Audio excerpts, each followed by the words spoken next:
చిత్తూరు జిల్లాలోని ఆ నియోజకవర్గంలో పొలిటికల్ హీట్ తగ్గడం లేదు. మాజీ ఎమ్మెల్యే టీడీపీ ఎమ్మెల్యే మధ్య మాటల యుద్ధం ఆగడం లేదు. ఇద్దరు నేతలు సవాళ్లు ప్రతి సవాళ్లతో అక్కడి పాలిటిక్స్ మరింత హీట్ ఎక్కాయి. ఇంతకీ ఆ ఇద్దరు నేతలు ఆ స్థాయిలో విమర్శలు గుప్పించుకోవడం వెనుక కారణమేంటి? వీరిద్దరి మధ్య వివాదంలోకి ఆలయాలను ఎందుకు లాగుతున్నారు?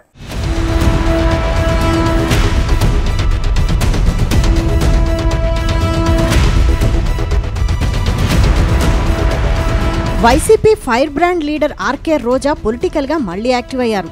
తమ ప్రభుత్వం అధికారం కోల్పోయాక కొద్ది రోజులు సైలెంట్ గా ఉన్న రోజా ఇప్పుడు నగరి ఎమ్మెల్యే గాలి భానుప్రకాష్ నాయుడుని టార్గెట్ చేశారు.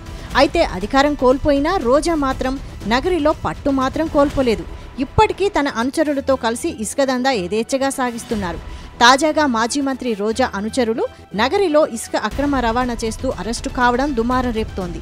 అయితే రాష్ట్రంలో సర్కార్ మారినా ప్రతిపక్ష పార్టీకి చెందిన నేతలు అక్రమంగా ఇసుక తరలించడంపై పెద్ద ఎత్తున విమర్శలొస్తున్నాయి. దాంతో రంగంలోకి దిగిన పోలీసులు చెన్నైకి చెందిన భరత్ అనే వ్యక్తితో పాటు 7గురిని అరెస్టు చేశారు. అయితే వారి వెనక వైసీపీకి చెందిన 2 కౌన్సిలర్లు ఉన్నట్టు తేలడంతో వారిని కూడా పోలీసులు అరెస్టు చేయడంతో వివాదం మరింత రాజుకుంది.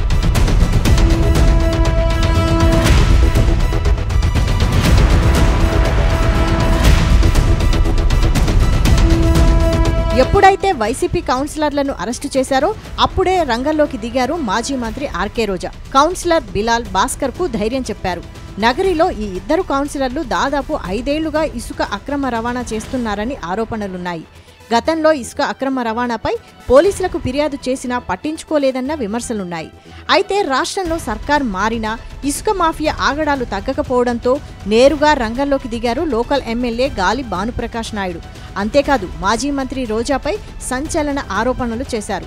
గతంలో 2000 తీసుకుని ఏ పనైనా చేసిన రోజా ఇప్పుడు దాదాపు 2000 కోట్ల ఆస్తులు ఎలా సంపాదించారో చెప్పాలని డిమాండ్ చేశారు. ఇప్పుడు ఈ కామెంట్స్ నగరిలో తీవ్ర దుమారం రేపుతున్నాయి. 7 ఇసుక లారీలు పట్టుకున్నారు నగరి కాన్స్టిట్యున్సీలో. పట్టుకుంది వైసీపీ కౌన్సిలర్ది. వాళ్ళ అరెస్ట్ కూడా చేయడం జరిగింది. ఏదో అంటే దొంగే దొంగ అన్నట్టుగా ఇవాళ అంటే గత 5 సంవత్సరాలుగా వాళ్ళు యథాయచ్చిగా చేసుకుంటూ వస్తా ఉన్నారు. ఇవాళ దొరికారు, నగరి కాన్స్టిట్యున్సీలో దొరికారు. ఎక్కడి నుంచి రాజంపేట నుంచి చేయూరు నుంచి ఇసుకెత్తుకోవాలి డైరెక్ట్ గా తమిళనాడుకి అమ్ముతా ఉన్నారు.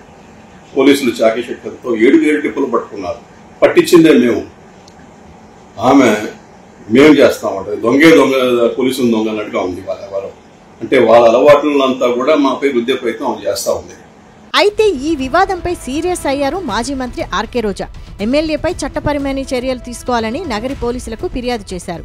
అక్రమ కేసులు పెట్టి తమ అనుచరులను రిమాండ్కు పంపిస్తున్నారని, రాష్ట్రంలో శాంతి భద్రతలు లేవా అని మండిపడ్డారు.